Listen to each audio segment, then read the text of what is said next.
ఇదివరకే మీకు ఒకసారి వీడియో పెట్టాను. మన ఆర్మార్ట్‌లో మీకు ఏ ఏ వస్తువులైతే దొరుకుతాయని అంతకుముందు కూడా చెప్పడం జరిగింది. ఇప్పుడు కూడా మళ్ళీ ఒకసారి మీకు రిపీట్ కోసం అంటే అంతకుముందు పెట్టిన వీడియోస్ కొంతమంది చూసుంటారు, చూడలేని వాళ్ళు ఉంటారు. వాళ్ళందరి కోసం ఈ వీడియో. ఏంటంటే మన దగ్గర గ్రోసరీస్, డాల్స్, ఆట లేకపోతే ఇలా ప్రతి గ్రోసరీ ఐటెమ్ అంతా మన దగ్గర దొరుకుతాయి. దాంతోపాటు coffee, next steel, plastic items వగైరా మొత్తం ఏ టు జెడ్ మనకు కావాల్సిన ప్రతి ఐటెం మన షాప్‌లో దొరుకుతుంది. దాంతోపాటు బుక్స్ అండ్ స్టేషనరీ, దానికి సంబంధించిన ఐటమ్స్ అన్నీ కూడా మన దగ్గర ఉంటాయి. వాటితో పాటు మీకు కావాల్సిన ఇంటికి సంబంధించిన అన్ని రకాల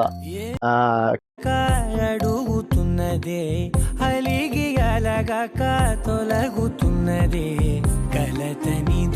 మీకు కావాల్సిన అంటే మొత్తం ఫేస్ వాష్ సంబంధించిన సోప్స్ మొత్తం అన్ని total, next utility purpose, sanitary items, perfects, ice creams కూడా మన దగ్గర ఉంటాయి. మీరు చూసినట్లయితే మన ఐస్ క్రీమ్స్ అంత డైరీ ఐటమ్స్ కూడా కవర్ అవుతుంది. అలాగే ఇప్పుడు మనం రీసెంట్గా ఏంటంటే కొత్తగా మా షాప్ ఎదురుగా ఒక బిర్యానీ పాయింట్ కూడా ఓపెన్ చేసాం. బిర్యానీ పార్సల్ కౌంటర్ కూడా స్టార్ట్ చేయడం జరిగింది. మీకు ఎవరికైనా బిర్యానీ కావాలంటే మీకు ప్రెజెంట్ ఆఫర్ కూడా నడుస్తుంది. చికెన్ బిర్యానీ 135కే వస్తుంది. అలాగే మన దగ్గర మ్యాక్సిమం అన్ని ఐటమ్ డ్రై ఫ్రూట్స్ కానీ మిగతా అన్ని ఐటమ్స్ కూడా కవర్ అవుతున్నాయి. మీరు ఎవరైనా కావాల్సిన వాళ్ళు మీరు నాకు ఫోన్ చేసినా, వాట్సాప్ పెట్టినా కూడా మనం ఐటమ్స్ అనేవి ఫ్రీ హోమ్ డెలివరీ చేస్తాము. మ్యాక్సిమం మీకు కావాల్సినవన్నీ మన దగ్గర ఉంటాయి.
నాకు సపోర్ట్ చేస్తున్న కస్టమర్లకి అందరికీ నా ధన్యవాదాలు.